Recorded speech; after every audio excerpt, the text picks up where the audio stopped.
I always start out my podcast with family, and I do that because for nearly all of us, we're a product of our surroundings and upbringing. And that starts with our parents. I think it's every parent's goal to be great role models for their kids. And part of that is trying to teach us from a young age to excel and be the best that we can be. So what were your parents like, Ben? And did they instill these kinds of values in you? First of all, it's a pleasure to be here. And thank you for the invitation, Randy. Second, I could go on for quite a while about Dee and Dick Sherwood, my mom and dad, my late parents. Both of them were loving, supportive, and believed in our potential, my big sister and I. And I would say that their distinguishing traits, my father was a towering figure in Los Angeles. He was 6'4". He was a lawyer. He went to Yale, Harvard Law School, was a clerk for Justice Felix Frankfurter on the Supreme Court. He's a brilliant legal mind and a builder of many of the civic institutions in Los Angeles, the LA County Museum, the Center Theater Group downtown. So he was a larger than life figure. And he was someone who set very high standards for us, even though he never put any pressure whatsoever. Just hugely influential person who believed in our potential and wanted us to reach it.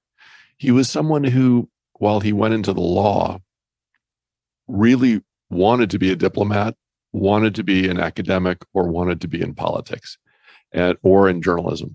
And so he, to a certain extent, pushed me and my sister in the directions that he did not pursue because of his own parents. His father had dropped out of high school. His father had been a businessman. His father insisted that his son, Dick, become a professional.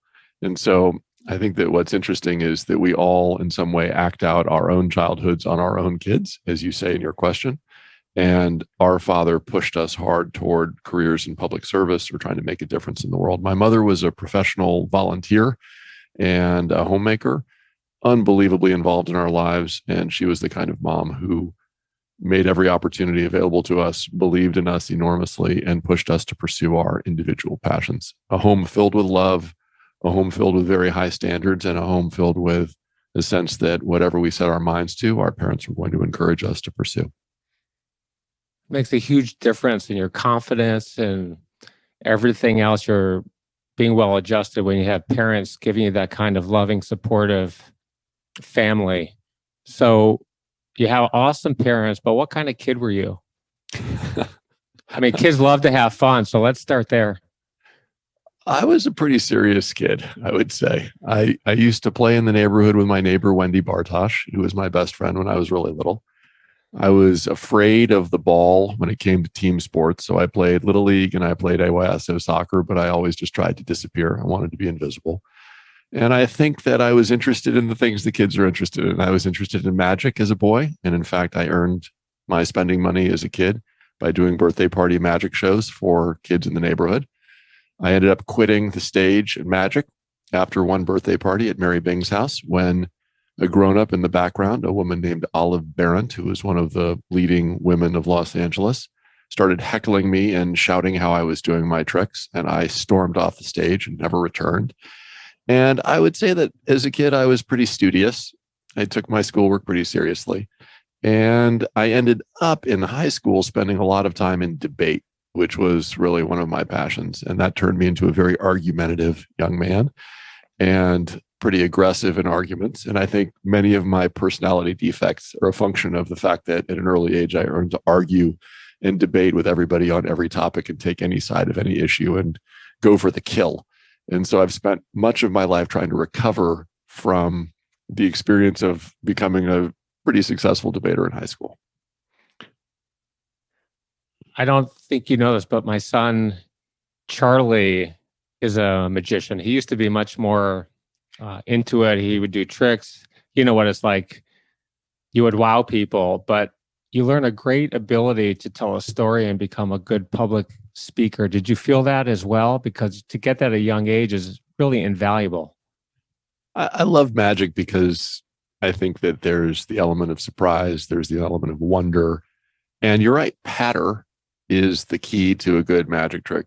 Basically, there's probably only 10 or 20 really great card tricks and 10 or 20 great coin tricks, and everything else is a version of those core 10 or 20 tricks, and everything else is kind of the patter, the story you tell with that trick. And I had a great time making up my own stories for each of the tricks, even though they were sort of familiar. I would get the trick at the magic store in Hollywood. I'd bring it home. I would read the patter that was recommended that came with the trick. And then part of my thing was to try to come up with my own story, my own version of why I was doing this trick, and sort of my own little surprises with it. Yeah. So you mentioned you were a studious kid.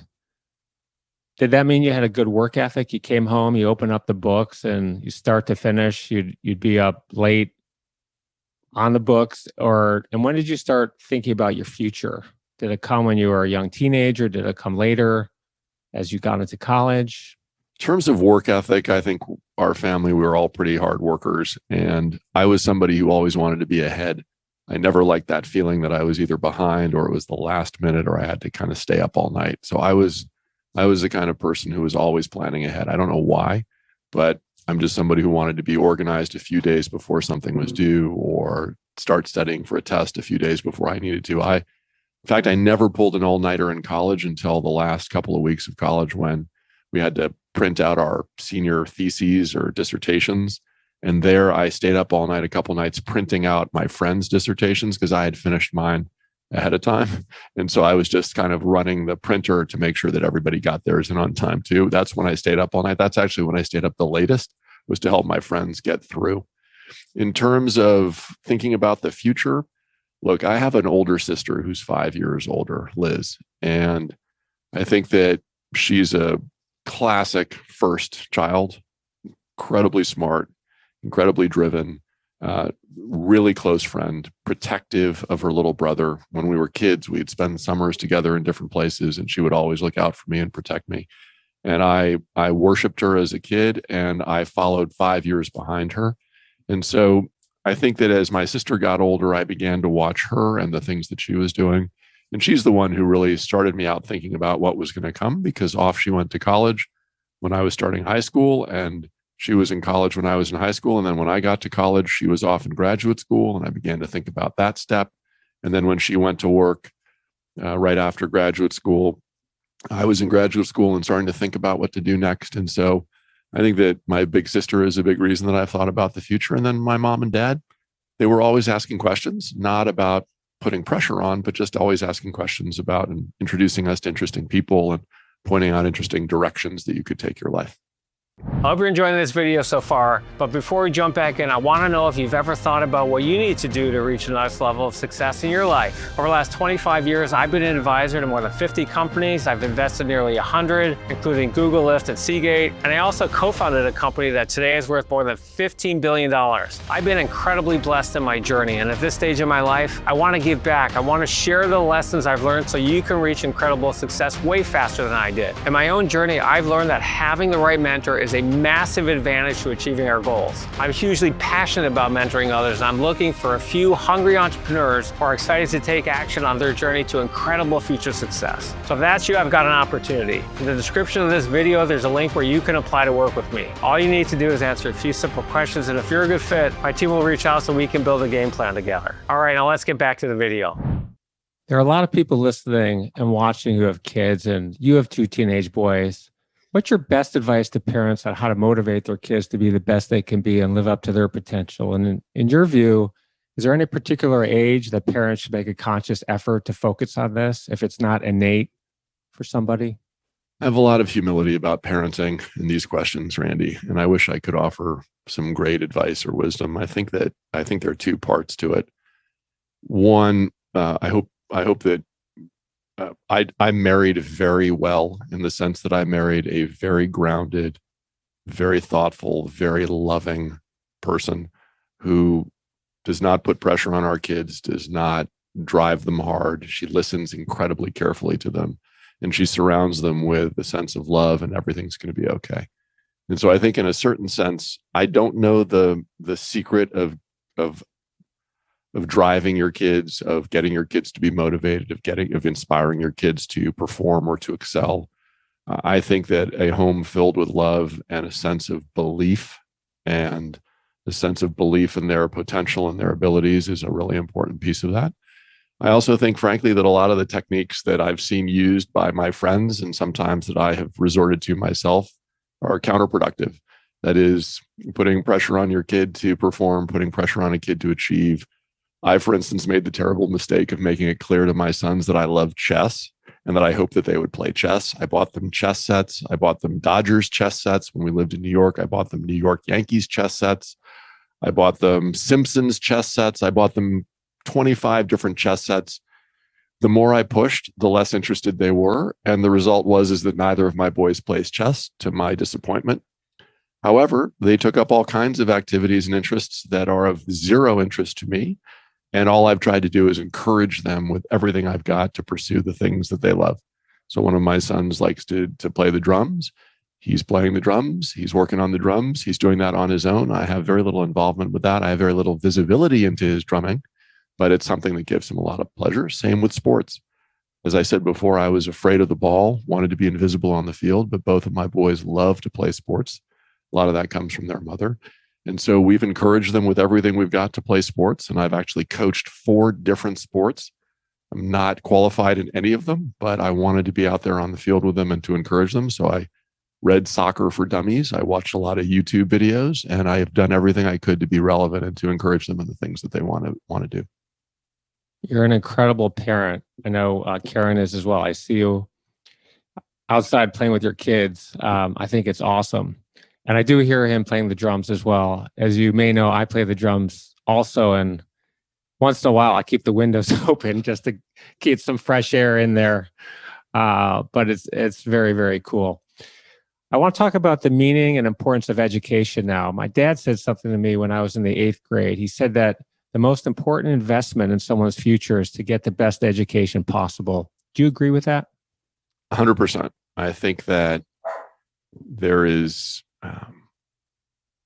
if there's anything that we can give our kids, and if there's anything that we should save for, and everything that we should fight for, it's an education for our children.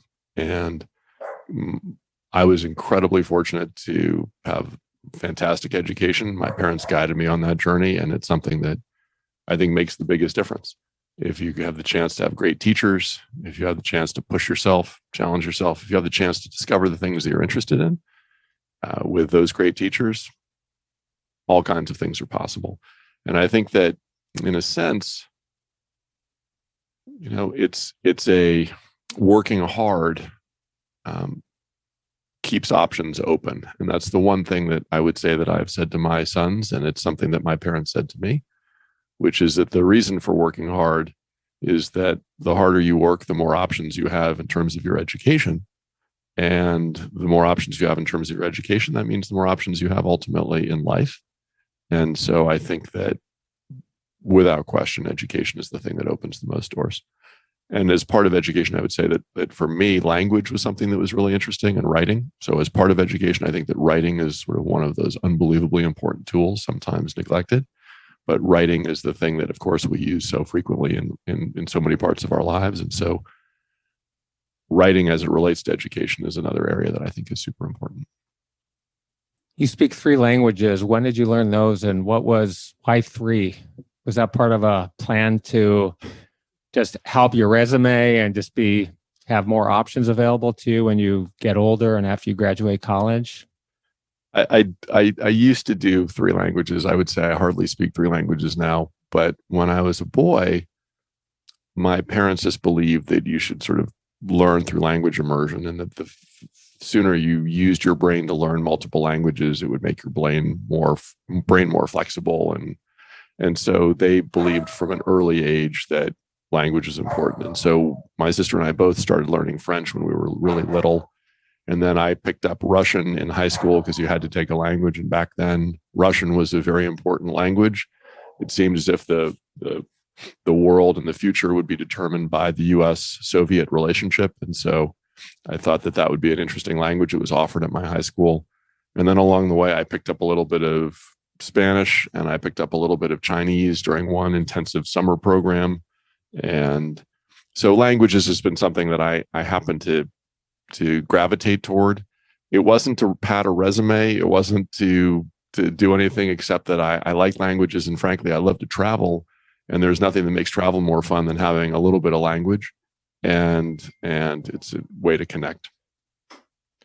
You were an incredible student. I'm going to just have to go on for a minute or two here about how good you were. You graduated from the prestigious Harvard Westlake School in Los Angeles. Then you go to Harvard, where you're Phi Beta Kappa. And for those people who don't know what Phi Beta Kappa is, it's the oldest, most prestigious honor society in the United States. It's typically awarded to top 1% to 3% of the student body. It's something you don't apply for, they find you. So you're in the top 1% of 1%ers, and that's pretty rarefied air. Most people could never do that in a billion years, no matter how hard we try. So how did you do that? Is it because you're naturally gifted and that school came easy to you, or were you the hardest worker, or a little bit of both? I got to tell you, along the way, I've met so many people much, much smarter, much more talented, much more gifted. I just worked my ass off. I just worked hard, and a lot of work, and a lot of weekends, a lot of nights in the library, and grinding away. I'd say that I wish it were some special brains or gift. I was a grinder, and I've actually felt that way career-wise too. I work super hard and have grinded away. And, I think I had a few advantages, but I tried to make the most of those advantages with hard work.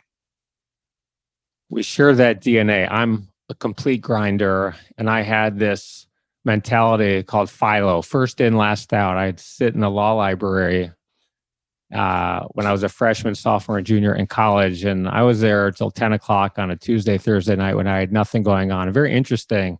There were 10 of us there. We all got to know each other very, very well, and we've all done pretty well in our careers, and it really does speak to work ethic. I think for me, work ethic is the most important element to our success, not only in our professional life, but in our personal lives as well.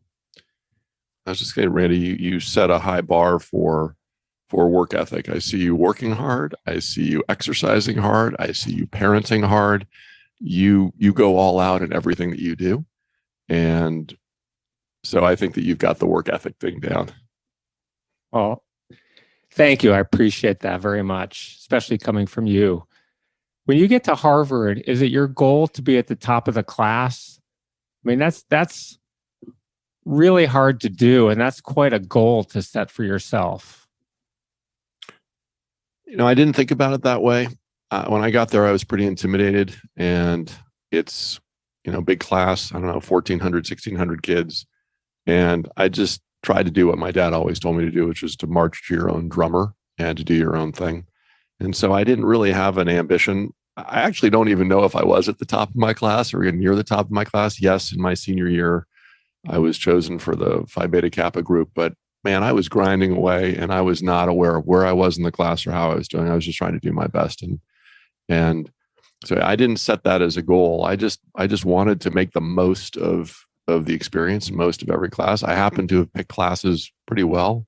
I love the classes that I took. I loved my major. I actually created kind of my own major, which was a combination of government and history. And I ended up taking a year off during college to spend time in North Carolina, where I worked for a little newspaper. And that's where I also did research for my senior thesis. And so, when you love it, the way I loved a lot of the things that I was doing, I was able to work really hard. And then at the end, I was actually kind of surprised when it turned out the way it did. It turned out pretty well. Well, just to be clear, Phi Beta Kappa is top 1% to 5%. It's typically top 1% to 3%. So you're being a little humble. But then you become a Rhodes Scholar. So tell us about that, what it is, and how that came about.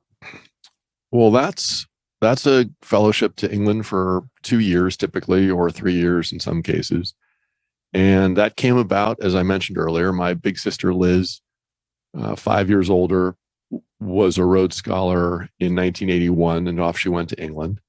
And it was something that was just on my radar as a long shot when you graduate from college, that there are these fellowships where you can go to England, you can travel around the world on a Fulbright fellowship. My father had been something called a Sheldon Traveling Fellow. When he graduated from law school, he got to travel around the world for a year with my mom and study legal institutions and the law in different countries, which was for young graduates of law school. And so I always had it in my mind that when I finished college that I would love to try to apply for some fellowship and get to go overseas and have some international experience. And so I had a big stack of different fellowships to apply for. And I applied for a whole bunch of them. And one of them, the Rhodes, there are 32 Rhodes Scholars selected every year in the United States.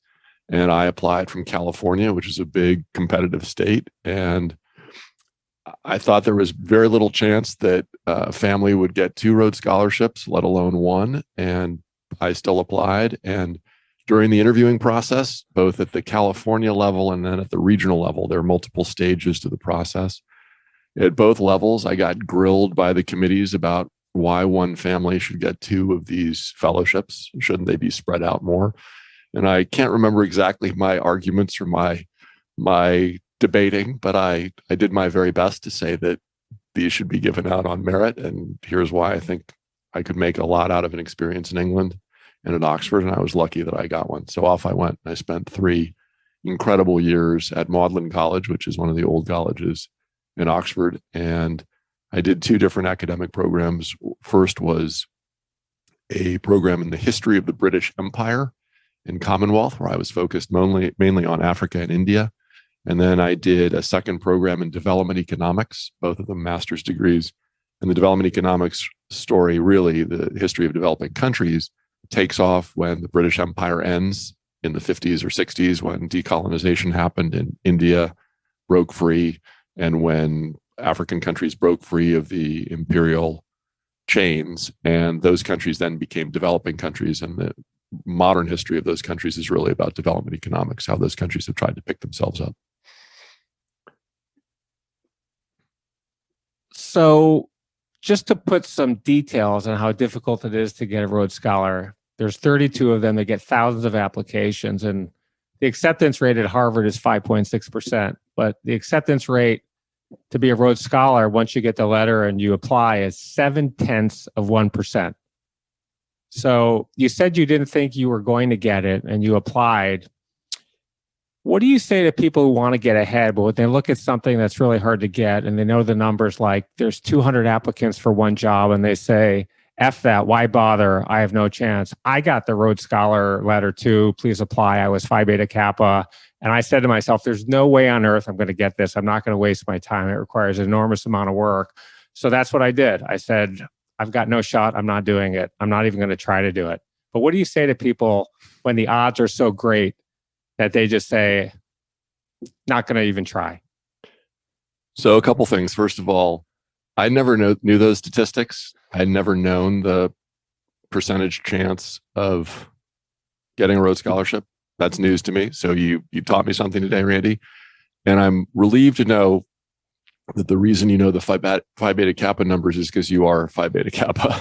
Because I didn't know those statistics either. I wasn't aware of them. I'm not being modest. I just didn't know the chances. Here's how I think about it. I think about it a little bit of the reason why I always play the Powerball lottery when the pot goes over $100 million. I do the same thing, by the way. I always buy a ticket. And the reason I buy a ticket is that old phrase from some ad in New York, which is, you can't win if you don't play. Right. And I remember being in New York and seeing these ads that would basically say that, hey, if you don't throw your hat in the ring, you can't win. And so my view was, with something like a fellowship or something like a job, you work your hardest, you do your best, you make your best case, you put your application in, you do everything you've got to figure out a way. And if you're lucky, good things happen. And if you're not, life's going to be just fine. You're going to be okay. You're going to figure something else out. Worst thing that happens is that you've spent a bunch of time thinking about what you want to do with your life. And maybe you've convinced yourself that you want to go to England and you want to spend a few years at an old university where it's really rainy and it's really cold, but you've persuaded yourself you want to do that. And there are lots of ways to go to England and go to one of those universities that don't involve the Rhodes Scholarship. You may not get a Rhodes Scholarship. Maybe there's another fellowship that you can go on. Maybe if you can't get a fellowship, maybe there's another way you can show up there and do that work. And so I think that for me, it reminds me actually of a question that I was asked during my Rhodes interview. I haven't thought about this probably in 35 years. But I remember during the California Rhodes interview, there was this, actually it was the regional interview, and there was this guy from Arizona, and he was a Rhodes Scholar many years earlier. I'm sure he was younger then than I am today, but he seemed like an old, impossible dude who was bent on messing me up. And he asked me a question. He said, in one of your essays, you mentioned that you are a supporter of gun control.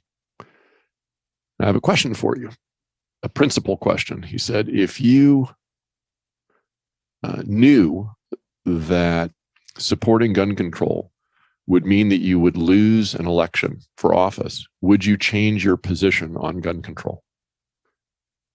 And I asked him, what are the chances of losing? Is it a 100% chance or is it a 99% chance? Which is the percentage? I just needed to know the percentage.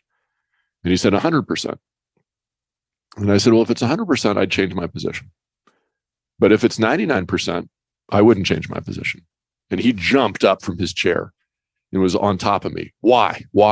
And I said, well, if you know 100% you're going to lose and you're not going to have a chance to persuade anybody of anything, then why hold that position if it's going to doom you to defeat?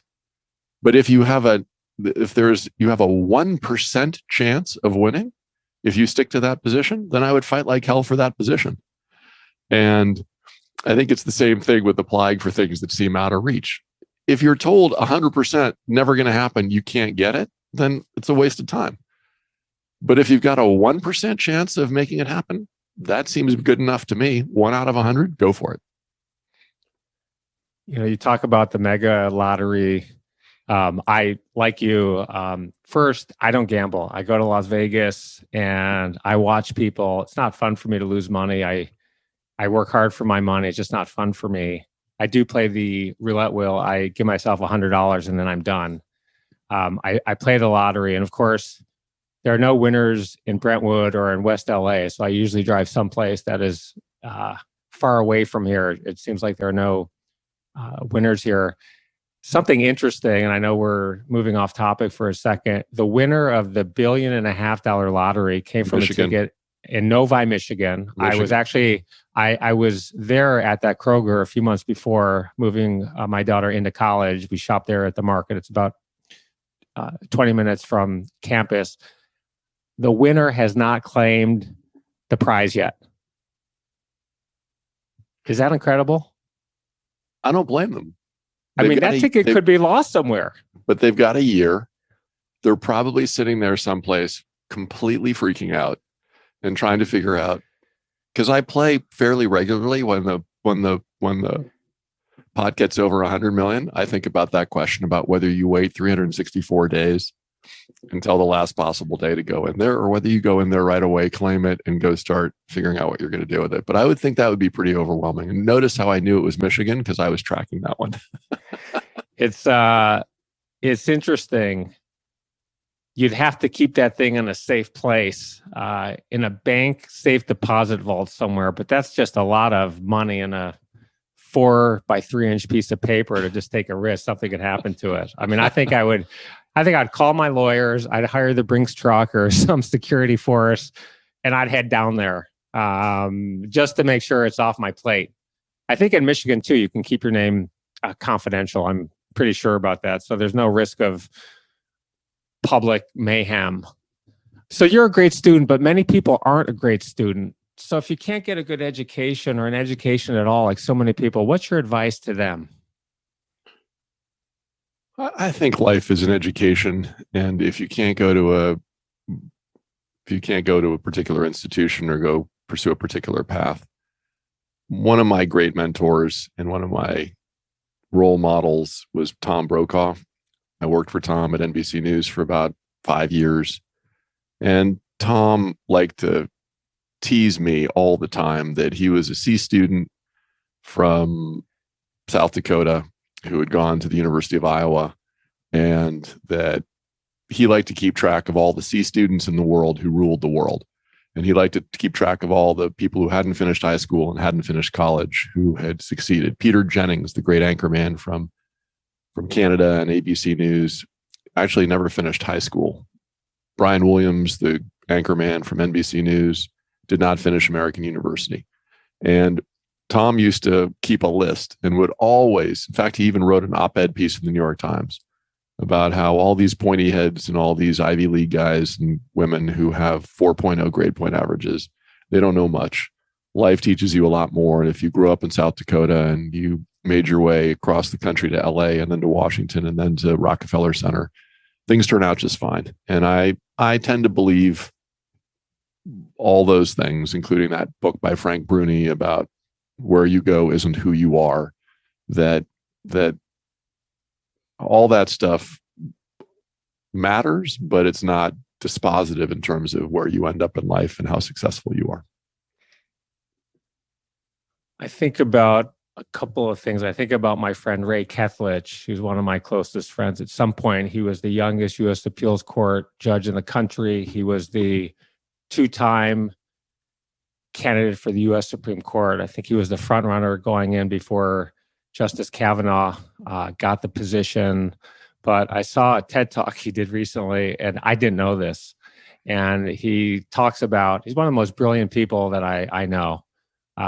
He clerked for Justice White on the U.S. Supreme Court. He said in his podcast, he got a 2.01 grade point his first year at Michigan.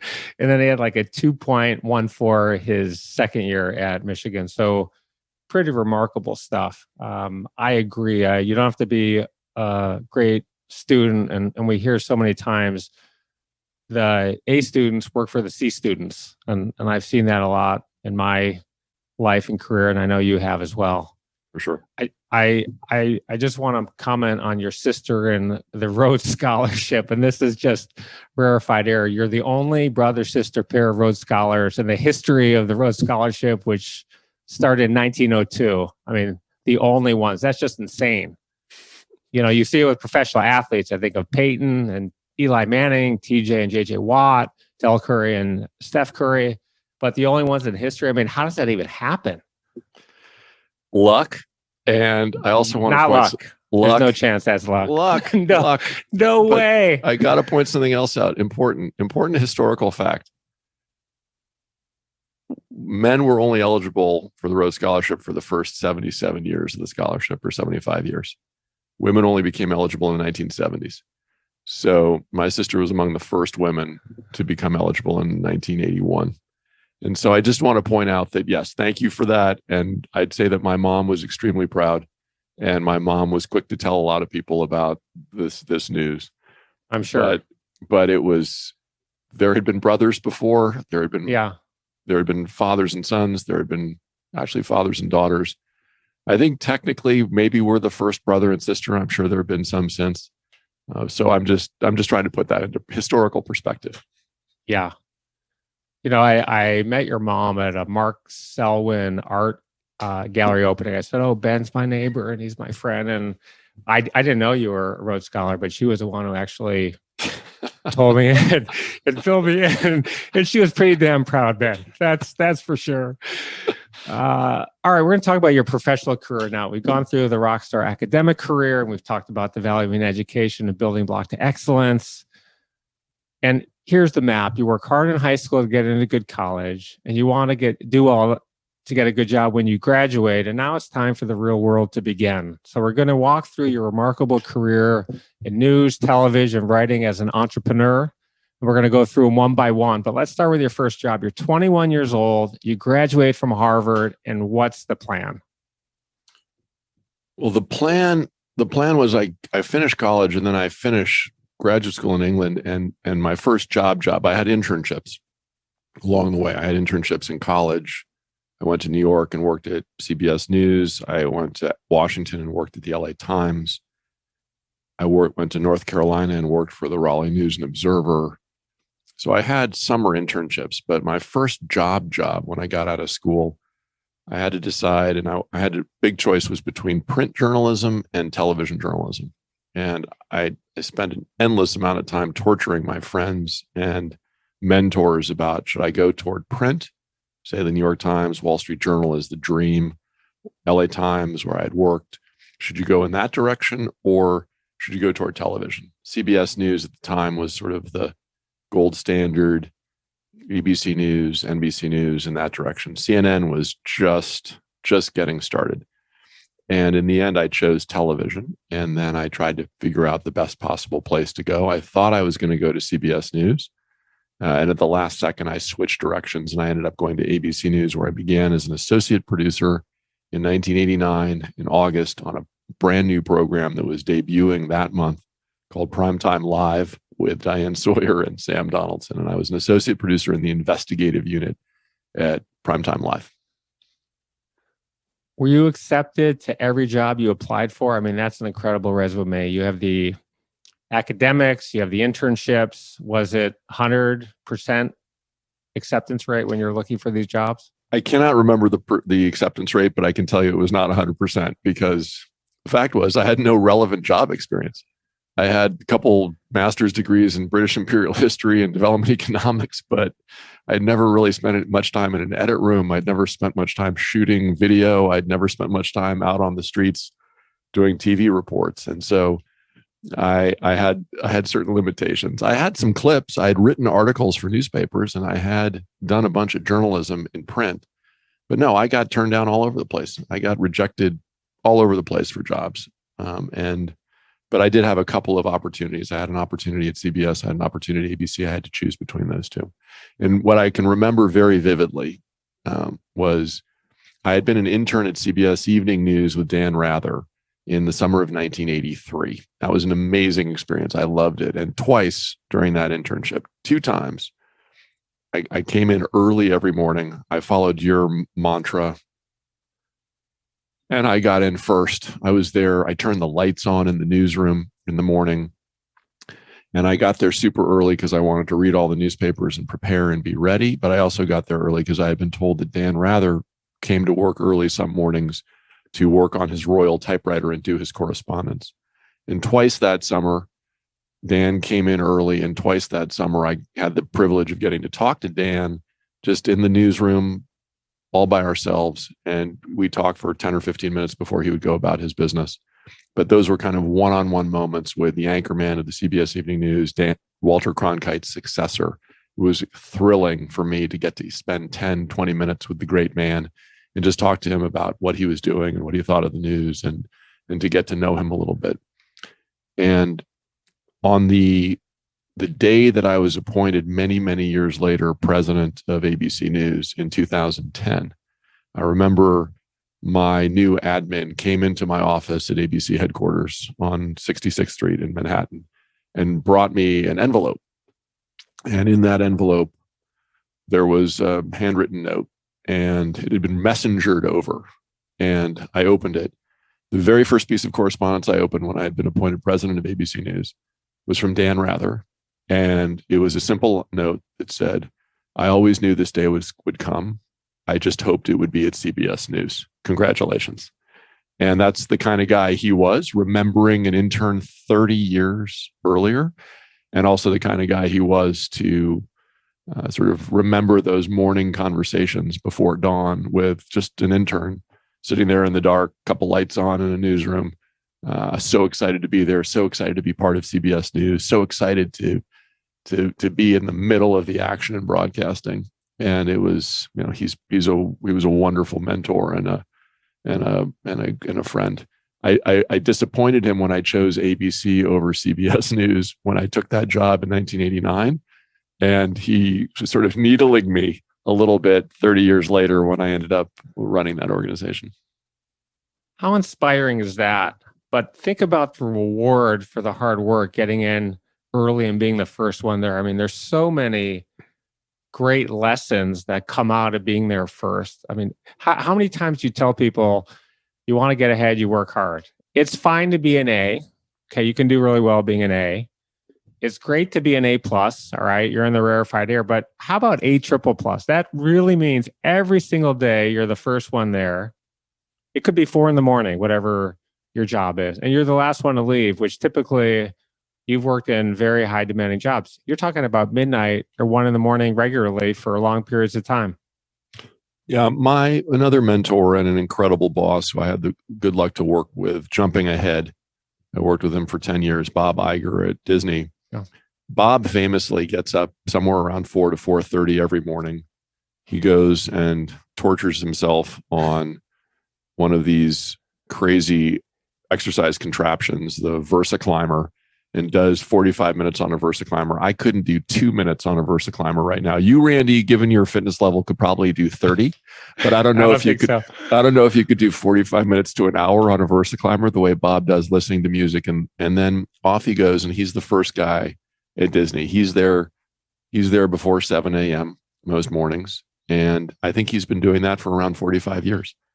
He is the human embodiment of an executive who works harder and puts in more hours, and quiet time is so important to him. Some of those early morning hours before everybody shows up, before the action begins, that quiet time in the morning to think, to read, to think about the world, to think about the day, to develop a plan for the day.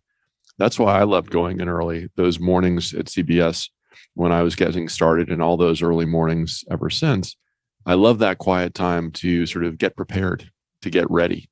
And that's before you start getting hit in the face and hit in the head all day by all the different things that happen at work. So I've read a lot about Bob. I knew what time he wakes up. He's actually on Masterclass, so he talks about this a little bit on Masterclass, but I've read a whole bunch about it throughout the years. Just think about it. If you're at Disney and you're 21 years old or 23 years old, you know his schedule, you know what time he gets into the office. Why wouldn't you just wait one day, not stalk him, but just wait and say, "Hi, I'm Randy Kaplan. I love working here. I was wondering if you had 15 minutes for a cup of coffee." What's the likelihood he's going to say yes to that? High. That's very high. Very high. That's who he is. And let's just say when I was working for him, I came in running his news division in New York. I knew that at any hour of the day or night, he could call. And at any hour of the day or night, he could call and want to know what's going on. And part of the fun of working for him, I mean, it was really fun. I loved it, was that any hour of the day or night, your boss can call and want to talk about the news, can want to talk about books, can want to talk about music, can want to talk about history.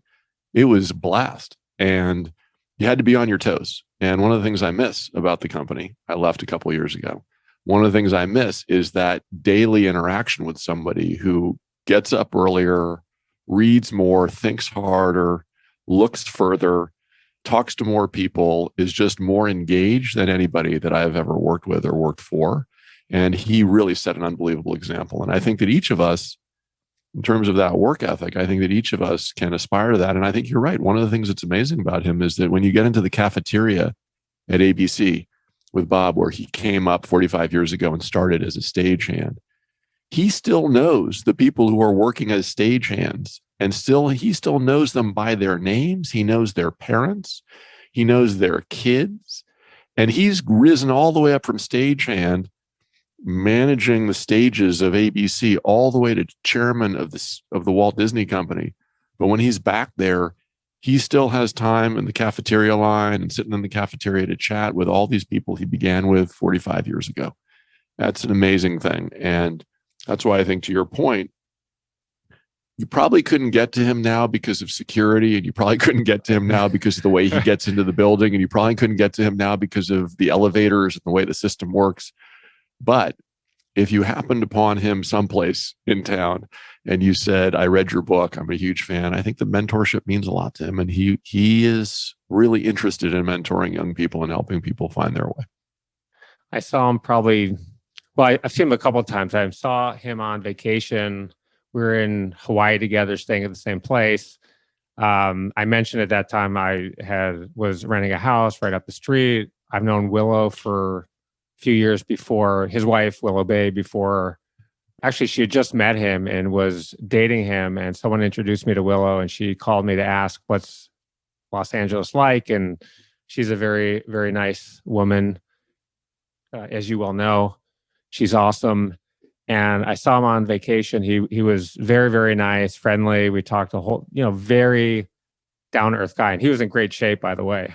He made me look like I needed to work out a little bit more. And I did see him at the Brentwood Country Mart, which is, is a local hangout for people. You go there, you see a lot of people who you've been there a million times. We've been there a million times, and there were a number of people who went up to him. He's sort of like a star, right? I mean, you're chairman of the Walt Disney Company and CEO. Everyone knows who you are. And he shook everyone's hand. He talked to them. He was in no rush to leave. It really says a lot about someone's character and making time for people and never forgetting where you came from. Yeah, that's definitely comes through about him. He never forgets where he came from. He never forgets the journey. As you said in his book, he calls it the ride of a lifetime. He's had an amazing ride. And we should all be so lucky that when we're 70, we have that level of fitness and that level of strength. He is incredibly fit. No doubt. So I want to go back. You said you applied for a bunch of jobs, and you seem like before that, you really hadn't been rejected from a whole lot. You get into Harvard, it's really hard to do. You do well there, Rhodes Scholar, you're in there. But how did you face rejection in some of these jobs? So let me just disabuse you of sort of the premise of the question, which is I've faced all kinds of rejection. Okay. All the way along. Everybody does. Nobody gets by in life without rejection. I got more rejection all the way along, starting with youth sports and high school sports and all kinds of things. And so I would just say that part of growth and part of what I think that we all want in our kids is we want them to learn to fail, and we want them to learn to get knocked down and to pick themselves back up. And so I would just say that I sort of challenged the premise of the question about how it was so easy and smooth. I got knocked down all over the place and picked myself up. And it's nice to kind of focus on all the successes, but I had plenty of rejection. So when I got rejected for jobs, it hurt. I wondered what was wrong with me. I wondered whether or not I didn't measure up to, say, the New York Times. And I thought, okay, I just got to keep going. And that's one of the things that I think is true today, which is that some of the people who are the most successful are the ones who are unbelievably persistent. Look at Joe Biden, president of the United States, 77 years old, now 78. There's a guy who ran for president a few different times, was sort of humiliated and disgraced in the 80s when he ran for president, when he was nailed for plagiarism of Neil Kinnock's speech, and he dropped out of the race. There's a guy who had to step aside for Hillary Clinton in 2016 to let her run, even though he'd just been vice president for 8 years, had to step aside and let her go. And now he finishes 5th place in Iowa, 4th place in New Hampshire. 1 year ago, he was finished heading into South Carolina, where James Clyburn bops him on the head. Next thing you know, he wins the nomination. Next thing you know, he wins more votes than any president in the history of the United States. Next thing you know, he's president. He's sitting there. 1 year ago, he was heading to a retirement home in Delaware to tell stories for the rest of his life. And now he's president of the United States. So I just have to say that the story of kind of the unstoppable force, the only successful man, the person who wins at everything, there are all the places where people get knocked down, not least by life. Look at Joe Biden and his personal misfortunes, from losing his wife at an early age to losing his son. I would say that as we look across my 57 years, it was a hugely, hugely traumatic event when one of my colleagues was killed in former Yugoslavia, when we were there on an assignment for ABC News. Losing a parent, as I did when I was 29, when my dad was 64, an incredible blow. Losing my mother a couple years ago. These personal things that happen are the kinds of huge knocks and setbacks that are just part of of a life story. So I'm challenging your premise a little bit by saying that I think that all of your listeners know that even people who seem outwardly to have had so much success, they've gotten hit hard, knocked down all kinds of times. I hope you're enjoying this video so far, but before we jump back in, I want to know if you've ever thought about what you need to do to reach the next level of success in your life. Over the last 25 years, I've been an advisor to more than 50 companies. I've invested nearly 100, including Google, Lyft, and Seagate, and I also co-founded a company that today is worth more than $15 billion. I've been incredibly blessed in my journey, and at this stage in my life, I want to give back. I want to share the lessons I've learned so you can reach incredible success way faster than I did. In my own journey, I've learned that having the right mentor is a massive advantage to achieving our goals. I'm hugely passionate about mentoring others, and I'm looking for a few hungry entrepreneurs who are excited to take action on their journey to incredible future success. So if that's you, I've got an opportunity. In the description of this video, there's a link where you can apply to work with me. All you need to do is answer a few simple questions, and if you're a good fit, my team will reach out so we can build a game plan together. All right, now let's get back to the video. Fair enough, and thank you for clarifying that. That's very helpful. I think the lesson there is you have to pick yourself up no matter how many times you get knocked down. You have to keep going. It's sort of like a golf shot. You have to forget about your last bad shot, and each next hit is a new hit. It has nothing to do with the last one. There's a Japanese saying that I tried out on my son once, and he looked at me. He's got a math brain, and he thought that doesn't make mathematical sense. But I think there's a Japanese saying that's something like, knock down 7 times, get up 8. And he said, I don't think the math works out, but I understand what you're trying to say. He's smart, just like his dad. But let's talk about your first job. So you get promoted to associate producer and then a producer. And what did you do when you got promoted? What advice do you have for people starting their careers when they get their first jobs? Well, I think that when I was promoted to producer at ABC News, it happened pretty quick. And I think that lots of good things happened, and I was really, really driven hard to work hard and move fast. And I think that at the time I was maybe a little bit less mature. I hadn't met Karen yet. I hadn't gotten married. I hadn't become a father yet. And I was moving so fast that I didn't totally understand all of the benefits of how if you want to go fast, you go alone. If you want to go far, you go together. That old saying. And I had not really understood all of the advantages and the benefits of collaboration and cooperation. And so I'd say that one of my observations about young people with early promotions, what I would consider to be a young person's mistake, is that it's all you, and that you're gonna carry yourself all the way, and that you're gonna get it done by yourself. And I think that I didn't understand that. I stumbled a bunch. I think that I did not accomplish what I wanted to accomplish because I was thinking that I could do it all by myself and I would be able to sort of navigate all by myself. And in fact, it takes a lot more people, especially in the television business, but for that matter, in any line of work, to get where you want to go. It really involves understanding how to work with teams, how to understand to work with people above you, next to you, and below you. And that's a big piece of success in that first job, is understanding how to work in an environment together with others. And I had a lot to learn. At some point, you're with an ABC News team in Sarajevo. 1 minute, you're in New York doing the news. The next moment, you're traveling to Sarajevo to cover just a brutal Bosnian civil war. And as we think about reaching our potential to be the best that we could be and doing everything we can to get ahead, we're sometimes asked to do things that are not in our comfort zone. In the case of reporters, that often means going to dangerous places in the world. Were you going out to cover the Bosnian Civil War to see what it was like as a journalist, to be on the front lines and get a firsthand experience of war? Or were you going because you thought you needed it to get ahead, or because your bosses told you that you're going and you didn't really have a choice? I'm ashamed to say it was my idea. And I'm ashamed to say that it was a stupid idea. And with the benefit of hindsight, we really probably never should have been there for that particular story. It was a story about an American businessman named Milan Panic, who was in former Yugoslavia, who was trying to save the country as the prime minister of that country, an American businessman trying to save the country from this terrible civil war. And we went to do a profile of him, which seemed like a good idea at the time, but it ended up costing the life of a 45-year-old producer named David Kaplan, who was Sam Donaldson's producer for many years. They had covered wars together before. They had been in all kinds of hot spots together.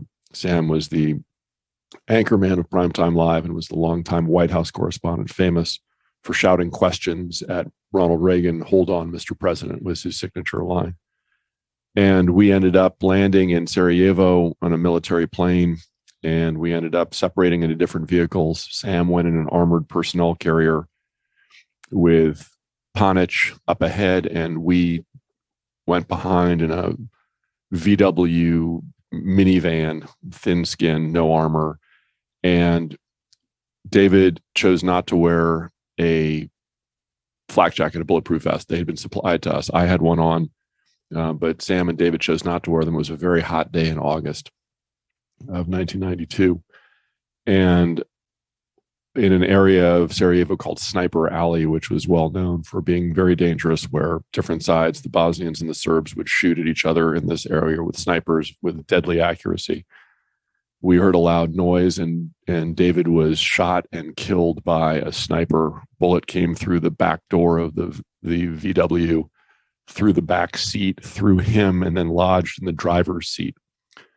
And we moved as quickly as we could to get to a French combat hospital that was located in the basement of the post office building, where French surgeons worked on David and transfused a lot of blood, and they could not revive him. And afterwards, a French surgeon said that even if he had been injured right in front of a hospital in New York City, he would not have lived, because the bullet that pierced his back and went through his body severed the artery that branches right into the lungs. And so it was not a survivable injury.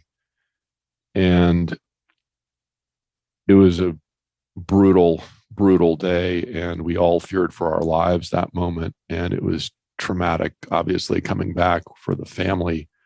And to this day, I always think in August about his wife and his parents and his siblings and his nieces and nephews, and the incredible loss on that day. For a story about a American businessman trying to help a country, and was it worth it? And I think in the end, it wasn't worth it. It was a terrible loss, and it was misguided. Why did we go? We went because that's what journalists do. They go places, and they go to dangerous places. And why do we go? We thought we had a really good story. And I think that as I moved on in my career in journalism, I was 29 at the time.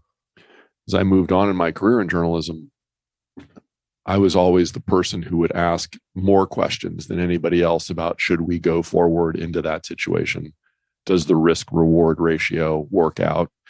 And I think that many of my colleagues at ABC News would tell you that when I ended up running Good Morning America, or when I ended up running ABC News, I was the guy who interrogated our teams as they were heading into Syria, or interrogated our teams as they were heading into Tahrir Square in Egypt during the Arab Spring. I spent so much time interrogating our teams about the rewards versus the risks. And we thought through the risks, because I had seen at a young age firsthand what happens. It's not make-believe, it's real. Those bullets are real. Real things happen, and real lives can be upended by a certain decision. I mean, how traumatic. I'm sorry that happened. Did you come home right after that? We came straight back. We were on the air that Thursday night doing the hardest piece of journalism and report that we've ever been involved in, any of us. We had to go on the air the night that David was killed by the sniper. And when we were finished the next morning, we didn't sleep that night. The next morning, we flew back to the United States, and I took an extended leave from ABC, and Rune Arledge, the then president of ABC, was generous with me at the time. And I didn't know him and had never actually met him before, but he and the news organization arranged for me to get some help here in Los Angeles with an expert at UCLA who is one of the world's leading authorities on helping people with non-Vietnam post-traumatic stress. And so I spent some time working with him on some of the memories of that experience and trying to deal with them. And I'm grateful to Rune and to ABC for having given me that time to work through what was a harrowing experience. David and I were sitting shoulder to shoulder in the backseat of that vehicle. David and I were right next to each other when that bullet came through the back of the car. And but for, a few inches, that bullet was in me. I was told later by one of the war crimes investigators who looked into a lot of these events in Sniper Alley, there had been a bounty that had been put on journalists' heads. And if you were a sniper who killed a journalist, you got an extra bounty, you got extra money. And our van was marked TV, meaning you knew that we were journalists, we were TV, and the van clearly indicated we were television. And so some sniper out there made the decision to take that shot. There were 3 of us sitting in a row in the back seat. There was a guy who worked for the prime minister. There was David in the middle, and then I was on the side. I remember distinctly getting into the van, thinking that David was in the seat that probably would be the safest, because I thought that if we were shot at, we would be shot through the side windows, because a CNN photographer named Margaret Moth had been shot through the side window and shot in the face, and her jaw had been shot off, and she had survived, but had experienced a terrible injury before we had gone there. And it was fresh in my mind as we went into the city, into Sarajevo through Sniper Alley, that those bullets could come in through the side windows. It never occurred to me they could come in from behind. But I was told by a war crimes investigator that a lot of the shots actually came from behind, because if you're shooting at a vehicle moving away from you and you want to hit something, if you aim for the middle, if the vehicle moves right or left, if the wind gusts right or left, if you aim for the middle, you're going to hit something right or left. You'll hit somebody. And so the thinking is that the best shot was to shoot in the middle, and then you'd hit something on either side if you didn't get the guy in the middle. And so it was a very traumatic experience, traumatic for the family, traumatic for ABC, traumatic for our family, and it took quite a while to get through it. I'm very sorry you went through that, and I'm very sorry to his family. And I'm glad it didn't hit you, and that you're here today. I want to move on and just talk about the rest of your career. You're at ABC News for 4 years. Things are going well. You've been promoted a few times. Then you say, "See you later, New York. I'm out of here, and I'm moving to LA to be a writer." What was up with that? Why did you leave? Was being a writer part of the master plan to write novels? So the story is that, and I'm sorry to keep on the down note here, but appreciate your kind words about it, and very thoughtful of you to think about the family, because I never think about that ordeal without thinking about the Kaplan family and the trauma to the Kaplan family. An unbelievable loss of their beloved David, and a wonderful, wonderful, wonderful man who was out shopping for a new dog with his wife that weekend when we got the call that we were heading into Sarajevo, and we all took off for the airport to fly first to Albania and then into Sarajevo. What happened afterwards was, about 6 or 7 months after that, my father actually died very suddenly from a brain hemorrhage. He was 64 years old. He was in very good health. And so it was a terrible loss, unexpected. And so between the episode in Sarajevo and my father's sudden and untimely death, I didn't just sort of quit and move back to LA to become a writer. To be perfectly honest, I left ABC to come home to Los Angeles to help my mother through a very difficult time, and also to help myself. I justified it that I was moving back to LA, where I wanted to be closer to my mom and to make sure that she was okay after losing the love of her life, her childhood sweetheart. But I really was also trying to protect and take care of myself after both what had happened in Yugoslavia and the loss of this towering figure I described earlier, my wonderful father, Dick Sherwood, who was this incredibly important person in our lives. And when he suddenly left us, I felt pretty lost, and I came home to LA, where I'd grown up, and I moved back into my childhood home with my mother. And I actually lived at home with my mom for the next 4 or 5 years. You wrote 2 books, Red Mercury and The Man Who Ate the 747, both bestsellers. You're living in LA, and then you move back to New York. You mentioned Tom Brokaw. You work for NBC Nightly News, and Tom is then the number one news anchor in the United States. You're at NBC for 5 years, and then you did it again. You leave New York, you move back to LA for 2 years, and you write 2 more books, both of those bestsellers as well. And then after 2 years in LA, you move back to New York again, where you get to be the executive producer of Good Morning America. And as you said, at some point after that, you get promoted to president of ABC News. That is a tremendous amount of crisscrossing. What's that all about? So I will just, for the historical record, say that anyone who wants to get the exact chronology down, I'm happy to give you the exact chronology. Okay. There's a little bit, thanks to your condensing things. I'm trying to condense things. You're trying to condense things, which I appreciate. You're doing a masterful job, Randy. I appreciate it. But I just want to point out there are a couple things that got smushed in there that I wouldn't want anybody to believe that's exactly how things unfolded. But what's going on there is the following. What's going on there is I fell in love with Karen in 2001, right around September 11th, 9/11. We had an amazing date on September 10th, 2001. We were out till late at night. And the next morning I went into NBC Nightly News where I worked, and September 11th was underway. And while I was at the Starbucks downstairs in Rock Center, the first plane hit the first tower. And Karen and I fell in love, and we started to have a family. And then our lives just sort of pulled us in a couple different directions. She's from Los Angeles too. And we began to make some decisions that were about having kids and about aging parents and wanting to be closer to aging parents. And so part of it was family driven as we moved back and forth across the coasts in and out of jobs. And some of it also was a function of curiosity and my own desire to test myself and challenge myself. And so I got a job at Good Morning America that was really exciting for a few years and very challenging. And then we had a reason to come back to Los Angeles because our aging parents were having issues and we wanted to be closer to them. Then all of a sudden I get the call to go back to New York to run ABC News as the president of that organization. And you can't turn that down. That's a once in a lifetime opportunity. So we moved back. So combination of family and curiosity and interesting career challenges.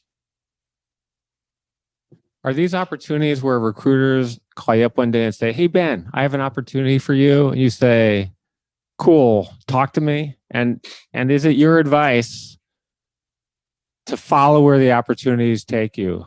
You like New York, but it may mean uprooting your family. And what if the opportunity is in a rural part of Nebraska and you have no interest in going there?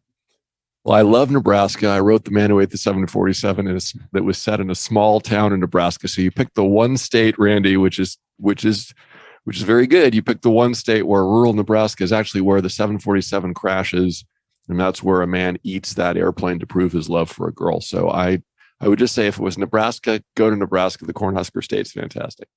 For recruiters calling, yes, recruiters call. Friends call, friends talk about different opportunities that are around.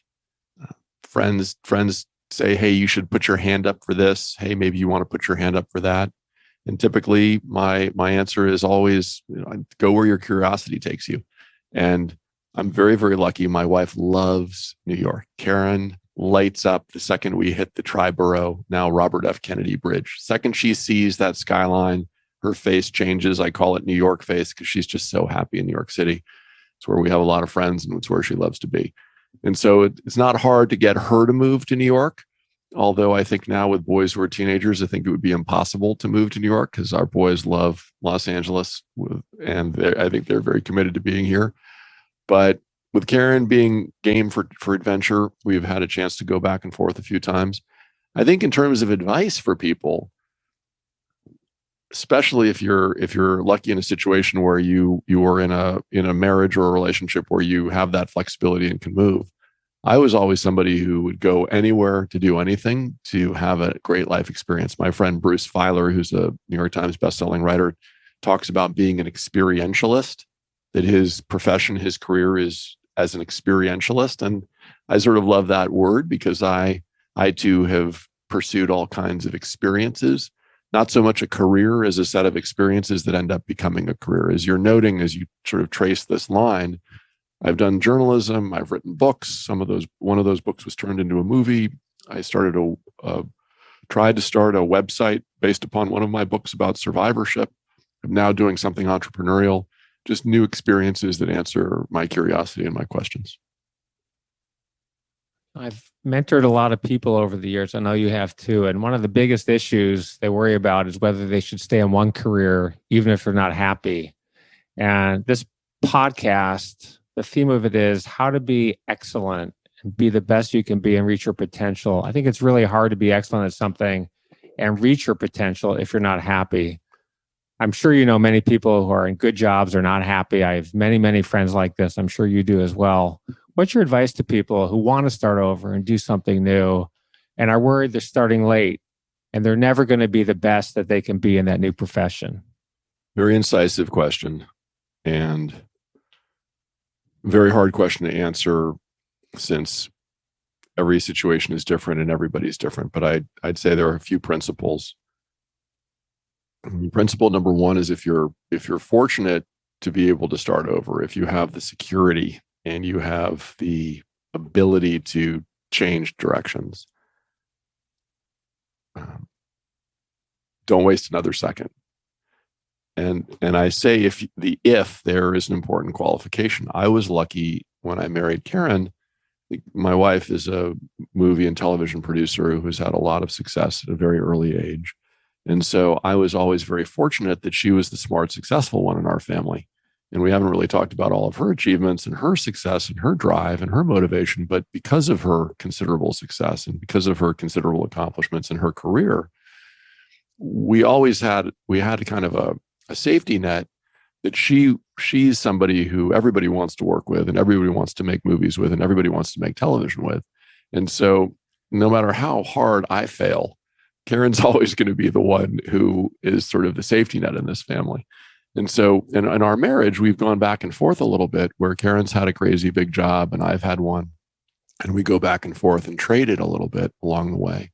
And so I do want to emphasize that if you have the security and you have the flexibility to switch and do something that you're passionate about, go for it and don't waste another second.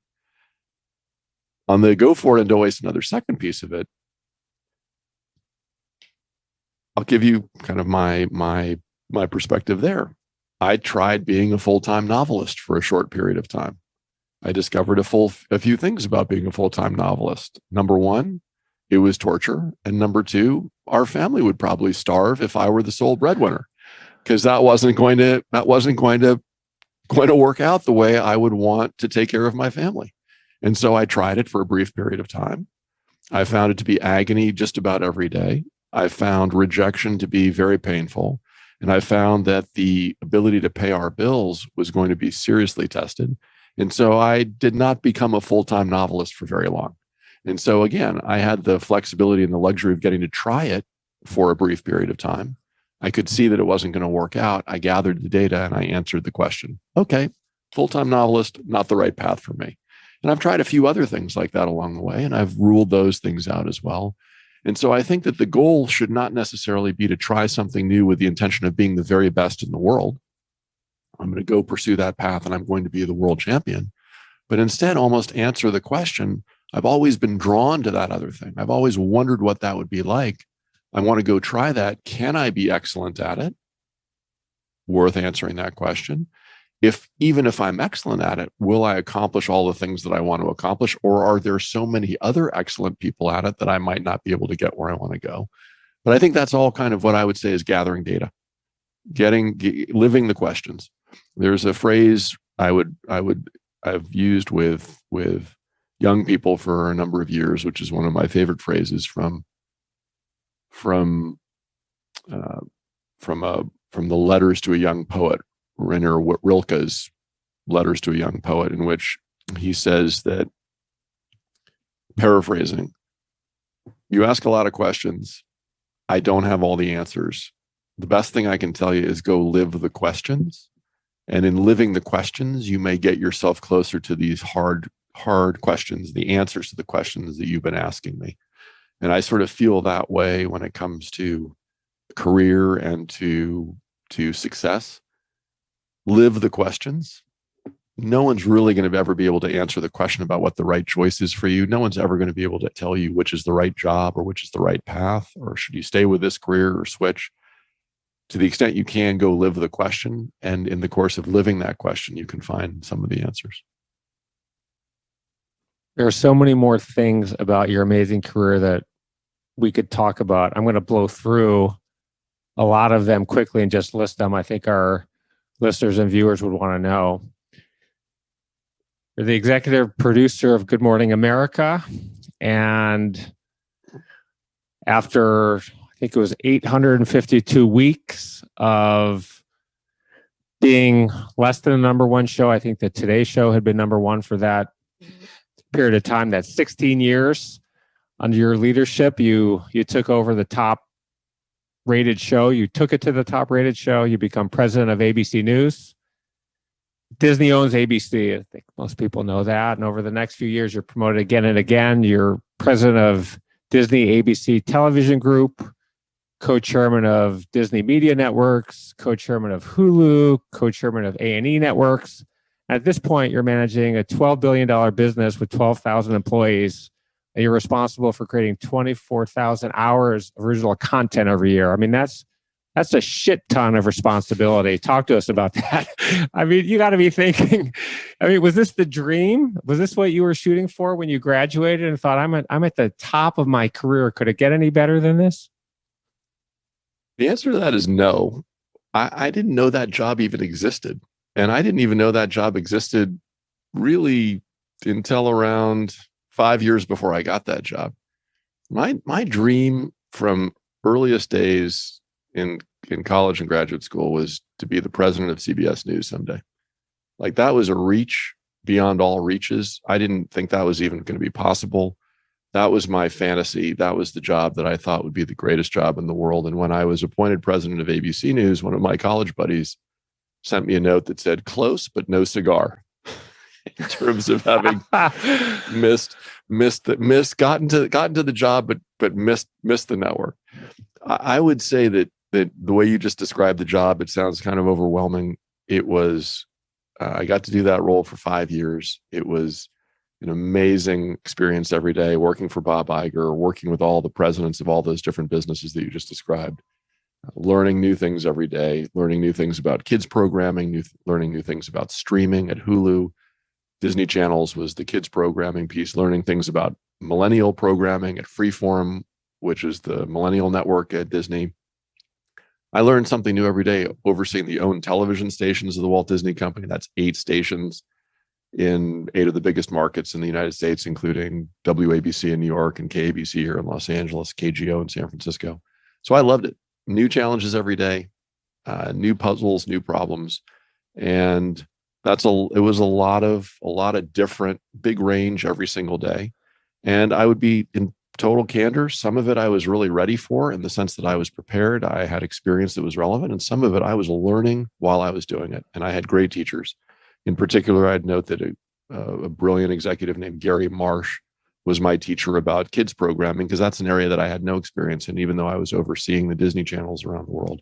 That's the Disney TV channels all over the world, in more than 100 countries, and hundreds of millions of families watching them around the world.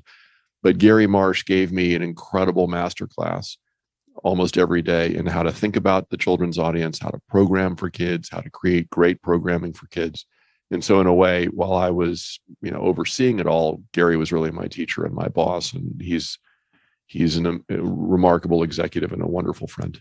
I hope you're enjoying this video so far, but before we jump back in, I want to know if you've ever thought about what you need to do to reach the next level of success in your life. Over the last 25 years, I've been an advisor to more than 50 companies. I've invested nearly 100, including Google, Lyft, and Seagate. And I also co-founded a company that today is worth more than $15 billion. I've been incredibly blessed in my journey, and at this stage in my life, I want to give back. I want to share the lessons I've learned so you can reach incredible success way faster than I did. In my own journey, I've learned that having the right mentor is a massive advantage to achieving our goals. I'm hugely passionate about mentoring others, and I'm looking for a few hungry entrepreneurs who are excited to take action on their journey to incredible future success. So if that's you, I've got an opportunity. In the description of this video, there's a link where you can apply to work with me. All you need to do is answer a few simple questions, and if you're a good fit, my team will reach out so we can build a game plan together. All right, now let's get back to the video.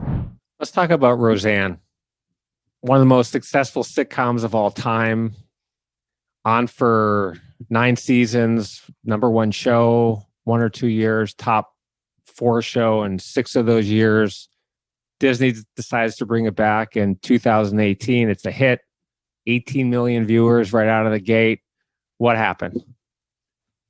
So we had this thought that in the post-Trump world, that there was an opportunity to do programming that would appeal to families between the coasts, that reflected what working families in America were experiencing and thinking. And Roseanne, who had done all kinds of crazy things since leaving television, came to us with a proposal that she wanted to bring Roseanne back, and that she would give up her Twitter account, and she would give up her place in the culture wars, and she would do a show that spoke to working class families across the country about real issues, and that she wanted to redeem herself, that she was done fighting in all kinds of crazy culture wars and calling people names and doing all kinds of stuff. She really wanted to do a television show to redeem herself and to speak to sort of the middle of America that she felt had been left behind by liberal programming and kind of coastal programming on the coasts. And so with the promise that she would give up Twitter and she would give up social media, and the promise that she would just focus on the show, we let her loose. And Tom Warner was the producer of that show and a good friend. And off they went. And man, did they nail it. They did an incredible series of shows. And Roseanne, the character, resonated with America. And it was the #1 show on ABC, the first time in 24 years that ABC had a #1 television show. And the audience loved it. The problem was that Roseanne did not uphold her part of the bargain of staying away from Twitter and staying away from the culture wars. And one morning, I woke up about 6:30 in the morning with a text from a friend, an agent at CAA who was at the airport, who texted me, "What the hell are you going to do about Roseanne?" And I didn't know what he was talking about, because when I looked through my email, there was nothing there about Roseanne. When I did a quick Google search, there was nothing about Roseanne. I couldn't tell what he was talking about.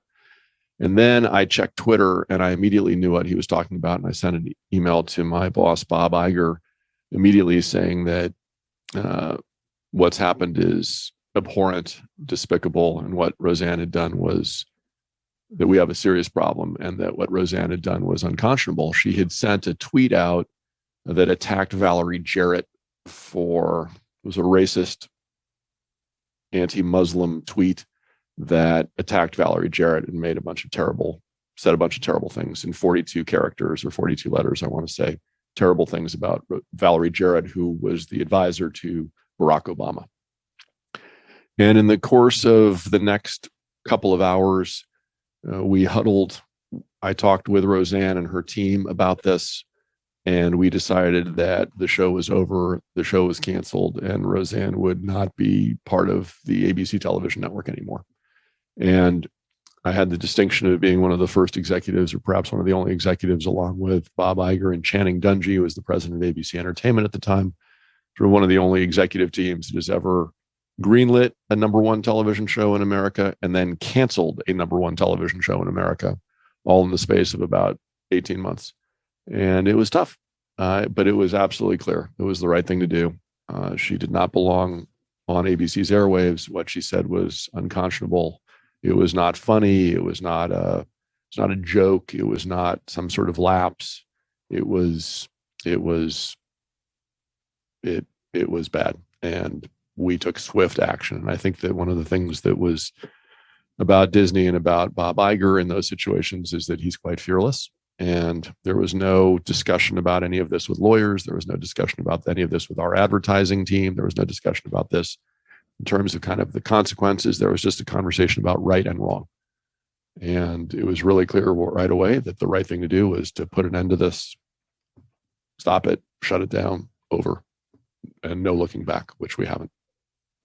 You wrote a great memo. I'm going to read it quickly. It says, team, much has been said and written about yesterday's decision to cancel the Roseanne show. In the end, it came down to doing what's right and upholding our values of inclusion, tolerance, and civility. Not enough, however, has been said about the many men and women who poured their hearts and lives into the show, and we're just getting started on next season. We're so sorry they were swept up in all of this, and we give thanks for all the remarkable talents, wish them well, and hope to find another way to work together down the road. The last 24 hours have also been a powerful reminder of the importance of words in everything we do online and on the air, and the responsibility of using social media and all of our programs and platforms with careful thought, decency, and consideration. Today, we move forward together full speed. There's a lot there, a lot of great lessons there. We don't have time for them all, but you could just comment briefly on the power of words and what they mean to you, and maybe just a couple of brief lessons here, because I know we're tight on time, and I want to cover just a couple more things. Look, it was a firestorm. It was front page news. It was cable television news. It was all over CNN, Fox, every place. It was a big story. Roseanne Barr canceled, and this tweet. And the thing I felt in all of it was there were hundreds of people who worked on that show who were victims of this terrible tweet. And they were doing a good job. They were true to the mission of the show. The show was wonderful and gave voice to so many people and was funny and was wonderful satire. And the Roseanne character delivered on exactly what she had promised, which was to get people thinking through humor about the fact that America's families are divided right now. America's families are divided between right and left. America's families are on all sides. Some supported Hillary Clinton, some supported Donald Trump. You could say the same thing about some support Joe Biden, some support Donald Trump. And this was a comedy aimed at all of them. And there were hundreds of people who were now shut down and lost their livelihoods because of this one tweet. And I felt in that moment, there was an important thing to say to all of them, which is that we thank you and we're sorry that this has happened. And we hope we can work with you again. And sure enough, we found a way to do it with a show called The Connors, which was basically the Roseanne show without Roseanne. So it was everybody but Roseanne came back, and the show is still on the air and is very successful. So those people came back to work once Roseanne was out of the picture. And I thought there was an important message to say to all of the people of the Disney ABC television group, which was every word you say matters. And when you're just think you're tweeting in the middle of the night, or when you're angry at someone online, think again, because it has real consequences. It has consequences for you professionally. It has consequences for the people around you. It has consequences for the reputation of the organization. And that we really should think hard about what we say, especially when we occupy positions of responsibility, both in culture or within an organization. You're at Disney for another year. And then in March of 2019, Disney acquires the entertainment assets of 21st Century Fox. And Dana Walden is there, and she's also a rock star in her own right. She's running that division, and she's brought in to run Disney's TV division. By the way, I've known her for 14 years. Our kids went to school together. I think she's just awesome. At one point, I read in the Wall Street Journal that you were a possible successor to Bob Iger. And when she came in, you left. Was it your goal to be the CEO of Disney? And were you disappointed that Dana came in and took over? So just a little technicality there, just to be clear. My successor is a guy named Peter Rice. Peter Rice runs the Disney television group that I ran. So in terms of level and in terms of the person who took my job, Peter, who was Dana's boss at Fox, came over, and Peter runs the whole Disney ABC television group now. It's now been renamed Disney Television. And Dana works for him, and Dana runs the ABC television group within the larger Disney television properties. I've known Dana since high school. She went to the sister school, Westlake at the time. I went to Harvard Boys School. Those schools have since been merged, and I've known her since I was a teenager. And I have very high regard for Dana, and she's a remarkable talent. And when she came over, I wasn't surprised. Part of the reason to buy Fox was they've got such great talent between Dana and John Landgraf, who runs FX, and there are people around the world. It's a terrific, they've got terrific talent at that company, and I understood that. I never really thought seriously about being the CEO of the Walt Disney Company, as I told you a few minutes ago. I didn't even know about the job running the Disney Television Group. My goal had always been to run a news division. I was lucky to get to run the television group. And then with some success at the television group, I read some of the same articles that you're talking about where I was on a list of people who might someday succeed, Bob. But I never really had my eye on that. I will tell you that when I left the Walt Disney Company, I had thought that I would be staying there until the end of 2021 when my contract expires. But when the merger took place, I learned, after believing that I was going to be staying on for some time, I learned that Peter and his team, so Peter Rice in my role, Dana, John Landgraf, and many others, were coming over into the television group. There was some discussion about my taking on a different role at the company, a role that would be created to oversee some of the nonfiction properties at the company. We talked about that and some other opportunities. But in the end, I concluded that my amazing and extremely rewarding run at the company was over, and that it was time for me to do something else and to pursue my curiosity and to live some new questions. And so without any hesitation, I thank the company. I thank Bob. I feel nothing but gratitude to him and to everybody at Disney for the amazing experiences that I had. And I packed up and I moved on and I started something brand new. I went from the world's largest and most successful media company in the world to start something from scratch, from 200,000 employees around the world working for Disney, to a company just me, myself, and I sitting here at this desk to build something from scratch. And that was my goal. My goal was to start a new business, to build a new brand, to start something completely new. And I hope we get to talk about that a little bit. Right now, tell us about Mojo.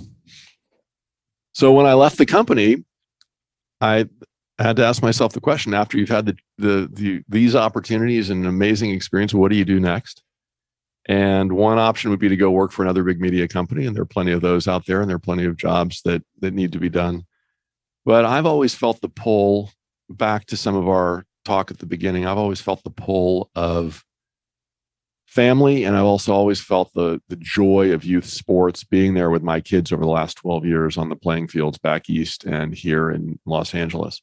And so I took everything I learned at Disney, everything I learned at ABC, everything I learned as a journalist, everything I learned at Disney channels, everything I learned at Hulu, and I wrapped all of it up into an idea to help bring the magic back to youth sports, because in my view, youth sports is broken. Coaching kids is too hard. It's too stressful. It's too intimidating. The resources are hard to find. And there are millions of families across the United States and around the world, 500 million, in fact, who have kids who play organized sports.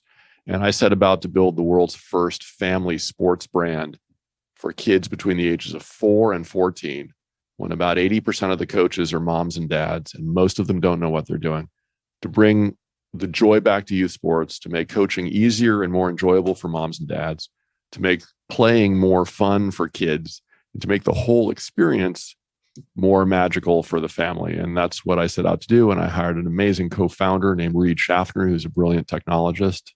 And we have got 14 people now working for us. We launched a couple of weeks ago in the App Store. We've got customers literally across the United States now and around the world, as far away as New Zealand, who are using the Mojo app, which I can explain. And we're on our way to building this new business. So let's explain the app. So the app is, you go to the App Store, you download Mojo Coaching or Mojo Sports, you download the app, and basically our job is to make everything easier when it comes to coaching a team. And we begin with soccer, and we'll scale this app over time to include basketball and baseball and flag football and all the major sports the kids play in the US and around the world. And our goal is just to make coaching a team of 4-year-olds, 8-year-olds, 12-year-olds, anywhere in that age group, make that experience easier and stress-free for you. So with a few questions that you answer, we deliver your first practice, boom, right there. All the activities laid out, short, high quality videos produced by the best producers in Los Angeles, Mandalay Sports Media. They won an Emmy Award for their Michael Jordan documentary. They made the videos, and you can watch in 32-minute little videos how to organize an activity for 4-year-olds or 8-year-olds, what to look for in that activity, how to help the kids get better. So even if you don't know anything about soccer, or even if you've played soccer your whole life, we've got you covered depending upon your experience level and your kids' age and their experience level. We've got you covered for a whole season of soccer. Plus, all the other stuff you need to know when you're coaching kids, like what's going on inside the mind of a 5-year-old, what happens when you lose your temper and you yell for the first time, how to get a kid out of a tree, because kids like to climb trees at practice if their tree's around, how to come up with a great name for the team that your kids will love and that you can live with. We've got everything you need, every resource you need to help you on the journey when your kids are between the ages of 4 and 14 and playing youth sports. I love the idea. I know you're going to be uber successful there. I want to switch gears now and dive a little deeper into our search for excellence and talk about personalities and how important a good personality is to get ahead. You're a very nice guy. You're a humble guy. You're a genuine guy. I remember being on vacation in Lanai and Robin Richards, the host of Good Morning America, is sitting next to me on the beach. We start chatting for a bit and I mentioned you're a friend, and she went on and on and on about how nice of a guy you are. You have the gene. You're not only nice, you're a very caring guy. In our search for excellence, how important is it to be a nice person? I'm not sure where this comes from, but there's a saying out there that nice guys finish last. So, look, Randy, we are neighbors. You're a great neighbor. You're so important on our block. You look out for everybody who's here. You're always there for everybody, no matter who they are, no matter how old they are. You're the guy who is fighting for our street and for your neighbors and to make this a better place to live. And so we're all lucky to live near you, and you're a special guy and you're a special neighbor. I think that. Thank you. I think that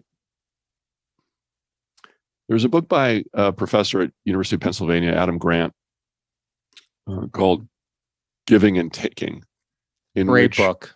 In which he surprises you with the research that usually we think that people who are takers in life, gimme, gimme, gimme, they go farther. So at work, that guy, totally selfish, all about himself, he's going to get farther than because he's always about himself. And they're givers and they're takers. And then in Adam Grant's book, they're traders.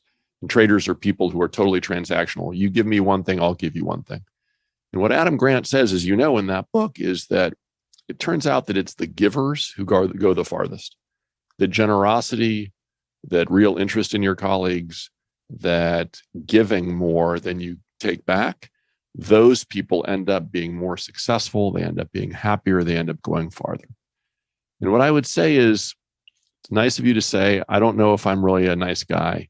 You are. I certainly felt, I made plenty of mistakes when I was younger. I think I made plenty of mistakes where I was taking too much when I was younger and not giving as much.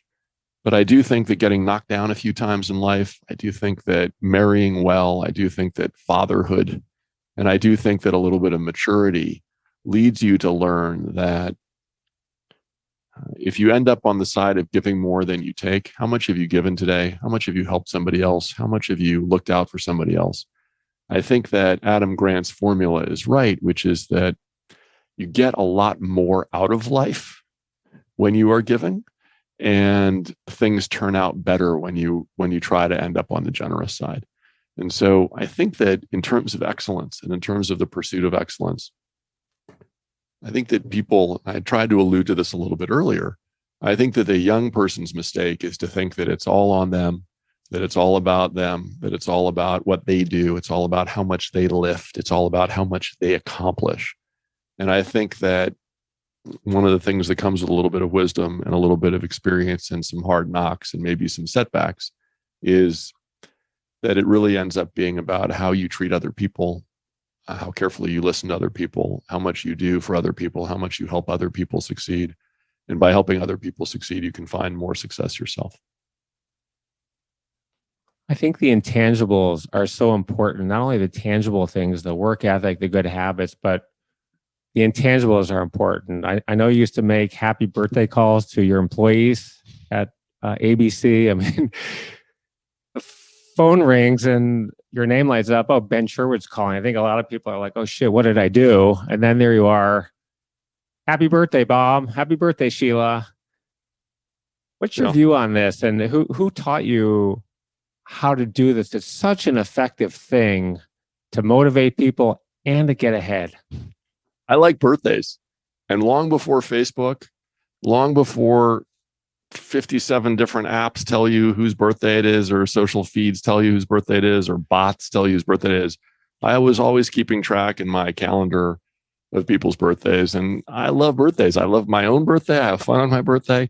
I have high expectations for what we're going to do on my birthday. And I think that everybody else should be celebrated. I keep a bottle of champagne in the refrigerator always. I'm not a big drinker, but I also feel like life knocks you down enough times that you should always pop open a cork pop the cork and find reasons to celebrate. And so birthdays are a great reason to celebrate. There's never enough ice cream in the world. And so when somebody's birthday would happen at ABC or at Disney, I always went out of my way to celebrate. Making the phone call, that extra phone call, I don't know. I think it just comes from a place of seeing people, acknowledging them, letting them know that they're special, that they mean something to you. And, I think that I used to tweet happy birthday when I ended up at Disney Television Group with 12,000 people in the company. That was a lot every day, because it turns out that 12,000 people, that's a lot of tweets every day to wish people birthday. And one of the agents at CAA, one of my buddies, used to call me and joke that, like, to the outside world, it seems that all I do all day is sit there tweeting happy birthday to people, because it takes a long time. And I had to tell him that, in fact, secretly, that we had a system where that happened sort of automatically, and that I was not actually spending every minute of the day, but it mattered to me. And in fact, can't tell you the number of times I'd get in the elevator at ABC or at the cafeteria, and someone would walk up kind of shyly and say, hey, I just wanted to say thank you for that birthday tweet. That meant a lot.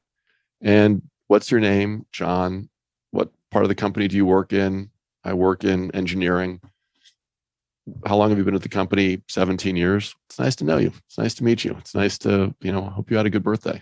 It's just a way to connect. And I think that one of the great pieces of wisdom that I got a long time ago from a very, very wise man, total name drop here, but I can't resist. Diane Sawyer's husband, Mike Nichols, the great director, brilliant Mike Nichols, winner of Tonys and Academy Awards and Grammys, and directed The Graduate, which is, I think, one of the things that everybody knows him most for, but so many other things that he created.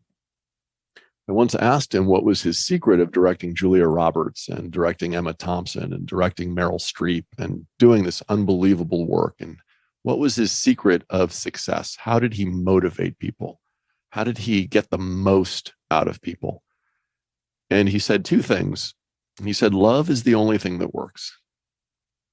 And I thought, wow. And he said, no, love is the only thing that works. And by the way, some of the people that he's worked with are not especially lovable, but he would always try to find something in them that he loved, because love really works in terms of getting people and inspiring them to peak performance. The other thing that he said is the famous words at the end of E.M. Forster's Howard's End, when he said, only connect. And only connect is a powerful idea in terms of the thing that we should all strive to do. That work harder, grind more, come in early, all those things are tactics. But in terms of the big idea, the big thing, only connect. Make connections to people, listen to them, understand them, really see them. Connection is the thing that really works the best in terms of life, relationships, marriage, parenting, and it turns out it's the thing that really works in work. I'm going to make a statement, and then I'd like you to react to it, okay? Are you ready? Yeah. When you're great at something, great things happen to you. kind of true, kind of false. I think that when you're great at something, great things can happen if you're also lucky, if you're also in the right place at the right time, if you can stay out of your own way, if there are lots of ifs. So I think that it's hard for great things to happen to you if you aren't great at something, but it's easy for not great things to happen to you even if you are great at something, if you see what I mean. That is, I think that being really good, working hard is a necessary condition, but not a sufficient condition for great things to happen. When I think about being the best that I can be and living up to my own potential, a huge part of me wants to give back to others less fortunate and trying to make a positive, impactful difference in their lives. You're involved with a lot of things I know, and you've been giving back for a long time. How important to you is giving back for your sense of accomplishment? And where is that on your in search of excellence to be the best that you can possibly be? Top of the list. I think that doing well means doing good. I think that to make a difference, success has got to involve helping people who are less fortunate. So in this new company that we started, Mojo, one of our founding principles is that we are here to help level the playing field between haves and have-nots. There is huge inequality in youth sports. There is a huge divide between families with resources and families that don't. 2/3 of the families that have money play sports in the United States, and kids play all the way through high school. Only 1/3 of the families without money in the United States get to play sports. That's not right. So one of our founding principles, the very beginning of this company, was that we can only do well as a company if we do good and make sure that everyone has access to the best coaching and the best resource. And that's why we've made Mojo free for anybody to use. There is a Mojo Plus that you can buy for $19.99 a year that has additional features, but we think baseline, everybody should have access to the very best coaching in the world and the very best tools and resources. And that's part of a core philosophy that you cannot succeed unless you are doing good and making the world a better place. That's another reason why we've launched Mojo in partnership with Coaching Corps, which is the wonderful nonprofit, sort of like a Peace Corps for coaches in the United States, with 10,000 coaches who volunteer in low-income areas to help kids play sports. And we're putting Mojo Plus, the premium version of Mojo, in the hands of all the coaches at Coaching Corps across the country to help them get the best resources they can possibly have. So I'm with you, Randy. I think that the giving back is an important piece of success. And I also think back to Adam Grant's book, which is called Give and Take. By the way, I had the title wrong, Give and Take. Giving is an incredibly important piece of the success and excellence formula. Walk us through a day in the life of Ben Sherwood. I read something back when you were at ABC News, I think. Crazy hours. What are they today? I know you're successful. I'm sure you've made money. You have 2 teenagers. You're a family man. I see you outside playing hoops with your kids all the time. But what's the day in the life? It's an unpredictable schedule. We have young kids, but I don't sleep very much, to the annoyance of my wife. But I typically get up super early before the sun rises and start reading and checking in on the world, because I still have that news bug and I still love knowing what's happening everywhere. I start reading early. I exercise early. And then I usually am at my desk. I try to make breakfast for my boys for school. I try to be there for them in the morning and hear what's going on with their days and find out what they're doing. Sometimes drive someone to the bus, sometimes drive someone to school. In this case, escort them to their respective rooms where they go to school during the pandemic, make sure they've got breakfast, take the dog outside to go to the bathroom. And then I usually try to get to my desk by 8:30. That doesn't mean I haven't started working before 8:30, but usually I'm at the desk by 8:30. And then it's just a wild day of all the things that happen when you're doing a startup, punctuated by, I have got the printer in my office. And so I'm the printing press for a 10th grader and a 4th grader. And also for my wife, who is making television shows. And sometimes there's a break to go outside and kick the soccer ball. Sometimes there's a break to go outside and shoot baskets. And by the end of the day, we're outside playing hoops or playing soccer or going to practice. And then usually there's family dinner. And then there's usually another few hours of reading, work, writing, thinking, hanging out with my wife. When do you put the phone down? Never. I would say that is my greatest flaw. Among many flaws, my greatest flaw is that I have a very hard time putting it down ever. And it's the first thing I look at in the morning. It's the last thing I look at night. It is the definition of addiction. I really have a hard time putting it down. I think that my wife fought for about 10 years to get me to put down the devices. And I think she finally just gave up. I try to manage it around dinner time. I try to manage it around kid time. I try to manage it around Karen time, but it's never very far away from me. And she would point out, it's not like I work in the news business anymore. It's not like I'm overseeing a company with 12,000 people where at any moment something can happen. It's not, but I admit to it. I have a problem. I need to deal with my problem. My problem is my phone. Let's go to phone therapy together. Madison and Karen can hang out and complain about us, and you and I will go to, I don't know, Phone Anonymous. This has been an incredible conversation, Ben. And before we finish, I want to ask if you have any other advice for our listeners and viewers in search of excellence ways that we can live up to our potential to be the best that we can be. I have one last thought. Thank you for this conversation. I did not know that we would cover so much ground, and I'm somewhat embarrassed for having talked for such a long period about myself. And I would, as you know me, I'd love to turn the tables on you, and maybe we'll do a podcast where I get to ask you questions for 90 minutes, and I get to probe and peel the onion and ask you the questions. So if you ever want to turn this around, please, let's flip it around, and I will do that. I have one thought. I have one thought to leave you with and leave your listeners with. Which is, I think that the thing that is missing in the books about excellence and in the writing about excellence and the pursuit of excellence is a very important idea, which is to go easy on yourself, to be patient, to not be punishing, that those who seek excellence have a voice in their heads that is relentless, that is merciless, that can be cruel. And I think that one of the things that I've learned with time, and maybe with some success, is that voice can be very, very destructive. And that voice, that relentlessness, that constant striving can be ultimately counterproductive.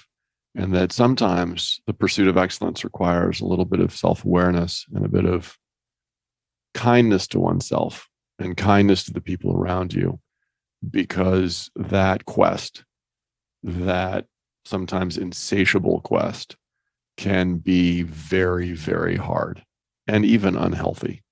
And so one of my thoughts, especially when I'm around young people who drive themselves hard, or mid-career people who are driving themselves unbelievably hard, or even advanced stage careers driving themselves so hard, is go easy on yourself. It's okay.